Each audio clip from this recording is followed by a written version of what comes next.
ಜೈ ಶ್ರೀರಾಮ್. ನೀವು ನೋಡ್ತಾ ಇದ್ದೀರಾ ಟಿವಿ ವಿಕ್ರಮ. ನಾನು ಸೌಮ್ಯ ಸನಾತನಿ. ನಮ್ಮ ಟಿವಿ ವಿಕ್ರಮದ ಎಲ್ಲ ಕಾರ್ಯಕ್ರಮಗಳ ನೋಟಿಫಿಕೇಶನ್ ನಿಮಗೆ ಸಿಗಬೇಕಂತ ಹೇಳಿದ್ರೆ ನಮ್ಮ ಟಿವಿ ವಿಕ್ರಮ ಚಾನೆಲ್ ಅನ್ನು ಸಬ್ಸ್ಕ್ರೈಬ್ ಮಾಡಿ, ಹಾಗೆ ಬೆಲ್ ಬಟನ್ ಕ್ಲಿಕ್ ಮಾಡೋದನ್ನ ಖಂಡಿತ ಮರಿಬೇಡಿ.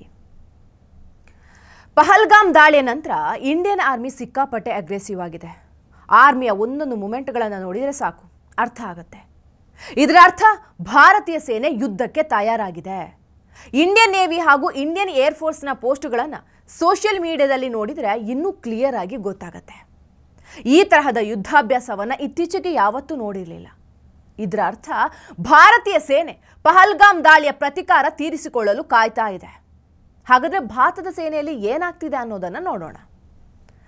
ಕಾಶ್ಮೀರದಲ್ಲಿ ದಾಳಿ ಮಾಡಿದವರು ಹಾಗೂ ಈ ದಾಳಿಯ ಬೆಂಬಲಿಗರು ಅಂದರೆ ಇಂಡೈರೆಕ್ಟ್ ಆಗಿ ಪಾಕಿಸ್ತಾನ ಹಾಗೂ ಪಾಕಿಸ್ತಾನದ ಇಂಟೆಲಿಜೆನ್ಸ್ ಏಜೆನ್ಸಿ ಆದಂತಹ ISIಯನ್ನ ಯಾವುದೇ ಕಾರಣಕ್ಕೂ ಉಳಿಸೋದಿಲ್ಲ ಅಂತ ಮೋದಿಜಿ ಸ್ಪಷ್ಟವಾಗಿ ಹೇಳಿದ್ದಾರೆ. ಹಾಗಾದರೆ ಭಾರತ ಯಾವ ರೀತಿ ಪಾಕಿಸ್ತಾನದ ಮೇಲೆ ಒತ್ತಡ ಹೇರ್ತಾ ಇದೆ, ಯಾವ ರೀತಿ ದಾಳಿ ಮಾಡುವ ಪ್ಲಾನ್ ಮಾಡ್ತಾ ಇದೆ ಅನ್ನೋದ್ರ ಬಗ್ಗೆ ತಿಳ್ಕೊಳ್ಳೋಣ. INS ಸೂರತ್ನಿಂದ ಭಾರತದ ಕ್ಷಿಪಣಿಯನ್ನ ಪರೀಕ್ಷೆ ಮಾಡುತ್ತೆ. ಮೊದಲು ಕರಾಚಿ ಬಳಿ ಪಾಕಿಸ್ತಾನದ ಮಿಸೈಲ್ ಅನ್ನು ಟೆಸ್ಟ್ ಮಾಡಲಾಗ್ತಾ ಇದೆ ಅನ್ನೋ ಸುದ್ದಿ ಬಂದಿತ್ತು.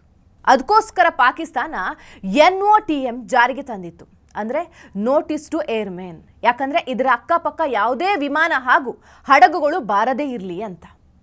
ಆದರೆ ಭಾರತ ಈ ರೀತಿಯ ಪೋಸ್ಟ್ಗಳನ್ನು ತನ್ನ ಸೋಷಿಯಲ್ ಮೀಡಿಯಾದಲ್ಲಿ ಅಕೌಂಟ್ನಲ್ಲಿ ಬಿಡುಗಡೆ ಮಾಡುತ್ತೆ. ಅದಾದ ನಂತರ ಈ ಚಿತ್ರವನ್ನು INS ಸೂರತ್ ಬಿಡುಗಡೆ ಮಾಡುತ್ತೆ. INS ಸೂರತ್ ಕಳೆದ ವರ್ಷ ಸೇನೆಗೆ ಬಂದು ಸೇರ್ಕೊಂಡಿದೆ. ಭಾರತ ತನ್ನ ಕ್ಷಿಪಣಿ ಪರೀಕ್ಷೆಯನ್ನು ಅರಬ್ಬಿ ಸಮುದ್ರದಲ್ಲಿ ನಡೆಸುತ್ತೆ. ಅದರ ಜೊತೆಗೆ INS Surat medium range surface to air missile ಅನ್ನು ಬಳಸಲಾಗಿತ್ತು. ಇದರ ಹೆಸರು ಬರಾಕ್ 8 ಮಿಸೈಲ್ ಆಗಿದೆ. ಈ ಮಿಸೈಲ್ ಅನ್ನು DRDO ಹಾಗೂ ಇಸ್ರೇಲ್ನ ಏರೋಸ್ಪೇಸ್ ಇಂಡಸ್ಟ್ರಿ ಸೇರಿ ಡೆವಲಪ್ ಮಾಡಲಾಗಿದೆ. ಇದರ ರೇಂಜ್ 70 ಕಿಲೋಮೀಟರ್ ಆಗಿದೆ. ಇದರ ಉದ್ದೇಶದ ಬಗ್ಗೆ ಮಾತಾಡೋದಾದರೆ, ಯಾವುದಾದ್ರೂ ಯುದ್ಧ ವಿಮಾನ ಹಾಗೂ ಕ್ರೂಸ್ ಮಿಸೈಲ್ಗಳನ್ನು ಡಿಟೆಕ್ಟ್ ಮಾಡಿ ಅದನ್ನು ಸಂಪೂರ್ಣವಾಗಿ ನಾಶ ಮಾಡುವುದು ಇದರ ಮುಖ್ಯ ಉದ್ದೇಶ. ಭಾರತ ಈ ರೀತಿಯ ಇದ್ದಕ್ಕಿದ್ದಂತೆ ಕ್ಷಿಪಣಿ ಅಭ್ಯಾಸ ಮಾಡಿದ್ರ ಉದ್ದೇಶ ಏನು? ಯಾವ ರೀತಿ ಪಾಕಿಸ್ತಾನ ಯುದ್ಧಕ್ಕೆ ರೆಡಿಯಾಗಿದೆಯೋ ಹಾಗೆ ಭಾರತ ಕೂಡ ನಾವು ನಿಮಗಿಂತ ಮೊದಲೇ ರೆಡಿ ಆಗಿದ್ದೀವಿ ಅಂತ ತೋರಿಸ್ಕೊಳ್ಳೋದಕ್ಕೆ ಈ ಅಭ್ಯಾಸ ಮಾಡತ್ತೆ. ಇನ್ನು ಎರಡನೇದಾಗಿ, ಪಾಕಿಸ್ತಾನ ಅರಬ್ಬಿ ಸಮುದ್ರದಲ್ಲಿ ಯಾವುದೇ ರೀತಿಯ ತಪ್ಪು ಮಾಡಿದರೆ ಭಾರತ ಪಾಕಿಸ್ತಾನಕ್ಕೆ ತಕ್ಕ ಪಾಠ ಕಲಿಸಲಿಕ್ಕೆ ಸಾಮರ್ಥ್ಯ ಹೊಂದಿದೆ ಅನ್ನೋ ಮೆಸೇಜನ್ನು ಪಾಕ್ಗೆ ಕೊಡುತ್ತೆ. ಜೊತೆಗೆ ಎಲ್ಲಾದರೂ ಪಾಕಿಸ್ತಾನದ ಬೆಂಬಲಕ್ಕಾಗಿ ಚೀನಾ ಹಿಂದೂ ಮಹಾಸಾಗರದಲ್ಲಿ ಬಂದರೆ ಹುಷಾರ್ ಅನ್ನೋ ವಾರ್ನಿಂಗ್ ಕೂಡ ಹೌದು.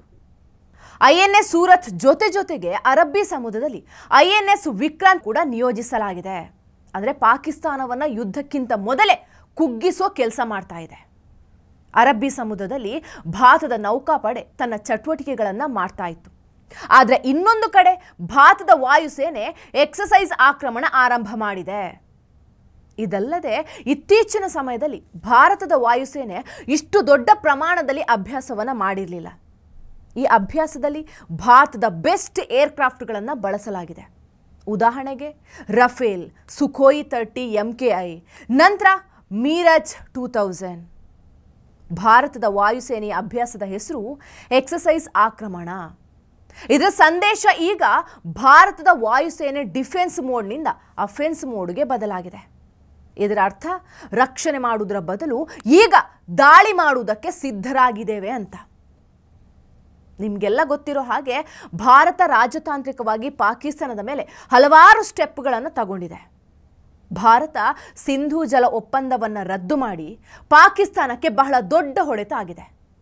ಇದಕ್ಕೆ ಪ್ರತ್ಯುತ್ತರವಾಗಿ ಪಾಕಿಸ್ತಾನ ಭಾರತಕ್ಕೆ ತನ್ನ ಏರ್ ಸ್ಪೇಸನ್ನು ಭಾರತೀಯ ನಾಗರಿಕರಿಗೆ ಹಾಗೂ ಮಿಲಿಟರಿ ಏರ್ಕ್ರಾಫ್ಟ್ಗಳಿಗೆ ಮುಚ್ಚಲಾಗಿದೆ ಹಾಗೂ ಟ್ರೇಡ್ ರೂಟನ್ನು ಕೂಡ ಮುಚ್ಚಲಾಗಿದೆ. ಹಾಗೆ 1972 ಶಿಮ್ಲಾ ಅಗ್ರಿಮೆಂಟನ್ನು ಸಸ್ಪೆಂಡ್ ಮಾಡಲಾಗಿದೆ. ಇದರಿಂದ ನಾವೇನು ಕಮ್ಮಿ ಇಲ್ಲ, ನಾವು ಕೂಡ ಸೇಡು ತೀರಿಸ್ಕೊಳ್ಳೋದಕ್ಕೆ ಸಿದ್ಧರಾಗಿದ್ದೇವೆ ಅಂತ ತೋರಿಸ್ಕೊಳ್ತಾ ಇದೆ. ಒಟ್ಟಾರೆ ಈಗ ಭಾರತ ದಾಳಿ ಮಾಡುವ ರೀತಿಯಲ್ಲಿ ಕಾಣ್ತಾ ಇದೆ ಹಾಗೂ ಪಾಕಿಸ್ತಾನ ಈಗ ತಮ್ಮ ದೇಶವನ್ನು ರಕ್ಷಿಸೋ ಭಂಗಿಯಲ್ಲಿ ಕಾಣ್ತಾ ಇದೆ. ಪಾಕಿಸ್ತಾನ ಭಾರತ ಯಾವಾಗ ದಾಳಿ ಮಾಡುತ್ತೆ ಅಂತ ಕಾಯ್ತಾ ಇದೆ. ಹಾಗೂ ಭಾರತಕ್ಕೆ ಹೋಲಿಸಿದರೆ ಪಾಕಿಸ್ತಾನದ ಏರ್ಫೋರ್ಸ್ ಉಪಕರಣ ಕಮ್ಮಿ ಇದೆ. ನಂತರ ರಾಜತಾಂತ್ರಿಕವಾಗಿ ಬೇರೆ ದೇಶದ ಬೆಂಬಲ ಭಾರತದ ಜೊತೆಗೆ ನೋಡುವುದಾದರೆ ಅಮೆರಿಕ ಹಾಗೂ G20 ಅಲಯನ್ಸ್ ಕೂಡ ಭಾರತದ ಬೆಂಬಲಕ್ಕೆ ಇದೆ ಹಾಗೂ ಪಾಕಿಸ್ತಾನದ ಜೊತೆಗೆ ಕಮ್ಮಿ ಆಯ್ಕೆ ಇದೆ. ಪಾಕಿಸ್ತಾನ ಹೆಚ್ಚಿನ ಪಕ್ಷ ಟರ್ಕಿ, ಚೈನಾ ಹಾಗೂ ಇಸ್ಲಾಮಿಕ್ ರಾಷ್ಟ್ರದ ಬಳಿಗೆ ಹೋಗುತ್ತೆ. ಆದರೆ ಸೌದಿ ಅರೇಬಿಯಾ ಸಂಪೂರ್ಣವಾಗಿ ಭಾರತಕ್ಕೆ ಬೆಂಬಲ ನೀಡುತ್ತೆ. ಇನ್ನು ಎಕನಾಮಿಕ್ ಸ್ಟೆಬಿಲಿಟಿ ಬಗ್ಗೆ ಮಾತಾಡೋದಾದರೆ ಭಾರತದ ಎಕನಾಮಿಕ್ ಸ್ಟೇಬಲ್ ಆಗಿದೆ ಹಾಗೂ ಇನ್ವೆಸ್ಟರ್ಸ್ ಕೂಡ ಬಹಳ ಕಾನ್ಫಿಡೆನ್ಸ್ನಲ್ಲಿ ಇದ್ದಾರೆ ಹಾಗೂ ಭಾರತದ ರುಪೀಸ್ ಬಹಳ ಸ್ಟೇಬಲ್ ಆಗಿದೆ.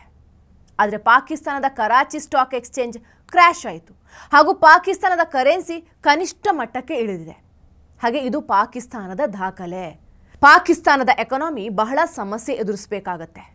ಭಾರತ ಹಾಗೂ ಪಾಕಿಸ್ತಾನದ ಯುದ್ಧದ ಬಗ್ಗೆ ಮಾತಾಡೋದಾದರೆ ಭಾರತ ಸ್ಪಷ್ಟವಾಗಿ ಹೇಳ್ತಾ ಇದೆ, ಪಹಲ್ಗಾಮ್ನ ರಿವೆಂಜನ್ನು ನಾವು ತೆಗೆದುಕೊಳ್ತೇವೆ ಅಂತ ಹೇಳ್ತಾ ಇದೆ. ಆದರೆ ಪಾಕಿಸ್ತಾನ ಈ ದಾಳಿಗೂ ನಮಗೂ ಯಾವುದೇ ಸಂಬಂಧ ಇಲ್ಲ ಅಂತ ಹೇಳಿದೆ. ಹಾಗಾದರೆ ಭಾರತ ಪಾಕಿಸ್ತಾನದ ವಿರುದ್ಧ ತೆಗೆದುಕೊಳ್ಳುವ ಪ್ರಮುಖ ಹೆಜ್ಜೆಗಳು ಯಾವುದು? ಭಾರತದ ಸರ್ಜಿಕಲ್ ಸ್ಟ್ರೈಕ್ 3.0 ಮಾಡಬಹುದು. 2016 ಹಾಗೂ 2019ರಲ್ಲಿ ಮಾಡಿದ ಹಾಗೆ ಪಾಕಿಸ್ತಾನದ ಸಮುದ್ರ ಮಾರ್ಗವನ್ನು ರದ್ದು ಮಾಡಬಹುದು. ನಂತರ LOC ಗಡಿ ದಾಟಿ ಡ್ರೋನ್ ದಾಳಿ ಮಾಡಬಹುದು. ಇದರಲ್ಲಿ ಅಪಾಯ ಕೂಡ ಇದೆ. ಭಾರತ ಹಾಗೂ ಪಾಕಿಸ್ತಾನ ಎರಡೂ ದೇಶ ನ್ಯೂಕ್ಲಿಯರ್ ಶಸ್ತ್ರಾಸ್ತ್ರ ಹೊಂದಿದೆ. ಇದರ ಆಧಾರದ ಮೇಲೆ ನಮ್ಮ ಹತ್ರ ಪರಮಾಣು ಬಾಂಬ್ ಇದೆ ಅಂತ ಭಾರತದ ಮೇಲೆ ಪಾಕಿಸ್ತಾನ ಎಗರಾಡ್ತಾ ಇದೆ. ಆದರೆ ಭಾರತ ನ್ಯೂಕ್ಲಿಯರ್ ಶಸ್ತ್ರಾಸ್ತ್ರ ಬಳಸುವ ಬಗ್ಗೆ no first use policy follow ಮಾಡುತ್ತೆ. ಆದರೆ ಭಯೋತ್ಪಾದಕರ ಮೇಲೆ ಬೇರೆ ಎಲ್ಲ ಶಸ್ತ್ರಾಸ್ತ್ರ ಬಳಸಲ್ಲ ಅಂತ ಯಾವುದೇ ಒಪ್ಪಂದ ಮಾಡಿಲ್ಲ. ನಂತರ ಗ್ಲೋಬಲ್ ಪವರ್ ದೇಶಗಳಾದ ಅಮೇರಿಕಾ, ಫ್ರಾನ್ಸ್, ರಷ್ಯಾ ಕೂಡ ಭಾರತದ ಬೆಂಬಲಕ್ಕೆ ನಿಂತಿದ್ದಾರೆ. ಯಾಕಂದರೆ ಸಂಪೂರ್ಣ ಪ್ರಪಂಚ ಪಾಕಿಸ್ತಾನದಿಂದ ತೊಂದರೆಗೆ ಒಳಗಾಗಿದೆ. ಪಾಕಿಸ್ತಾನ ಮಾತ್ರ ಈ ರೀತಿಯ ಕೃತ್ಯಗಳನ್ನು ಮಾಡಲಿಕ್ಕೆ ಸಾಧ್ಯ ಅಂತ ಸಂಪೂರ್ಣ ಪ್ರಪಂಚಕ್ಕೆ ತಿಳಿದಿದೆ. ಒಟ್ಟಾರೆ ಭಾರತದ ಒಳಗಿನ ರಾಜಕೀಯದ ಬಗ್ಗೆ ಮಾತಾಡೋದಾದರೆ ವಿರೋಧ ಪಕ್ಷದ ಸಂಪೂರ್ಣ ಬೆಂಬಲ ಸರ್ಕಾರಕ್ಕೆ ಇದೆ. ನಿನ್ನೆ ಆಲ್ ಪಾರ್ಟಿ ಮೀಟಿಂಗ್ ಕರೆಯಲಾಗಿತ್ತು. ಆ ಸಭೆಯಲ್ಲಿ ಕೇಂದ್ರ ಸರ್ಕಾರ ತೆಗೆದುಕೊಳ್ಳುವ ಎಲ್ಲ ನಿರ್ಧಾರಗಳಿಗೆ ವಿರೋಧ ಪಕ್ಷದ ಬೆಂಬಲವಿದೆ ಅಂತ ರಾಹುಲ್ ಗಾಂಧಿ ಹೇಳಿದ್ದಾರೆ. ಇದು ಬಹಳ ಒಳ್ಳೆಯ ವಿಷಯ. It's been a terrible tragedy and I came here to get a sense of what is going on and to help.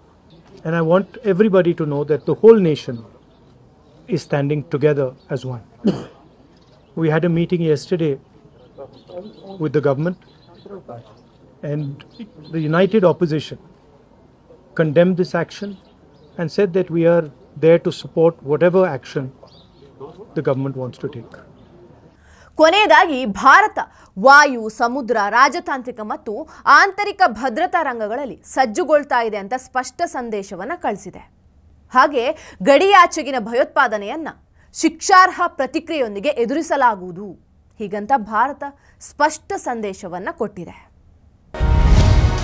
TV Vikrama, ದೇಶ ನಿಮ್ಮ ಕೈಯಲ್ಲಿ. ಈ ಕಾರ್ಯಕ್ರಮ ನಿಮಗೆ ಇಷ್ಟ ಆಗಿದ್ದಲ್ಲಿ ಲೈಕ್, ಶೇರ್ ಹಾಗೂ ಕಮೆಂಟ್ ಮಾಡಿ. ಟಿವಿ ವಿಕ್ರಮದ ಕಾರ್ಯಕ್ರಮಗಳನ್ನು ನಿರಂತರವಾಗಿ ವೀಕ್ಷಿಸಲು ಸಬ್ಸ್ಕ್ರೈಬ್ ಮಾಡಿ, ಬೆಲ್ ಐಕನ್ ಒತ್ತಿ.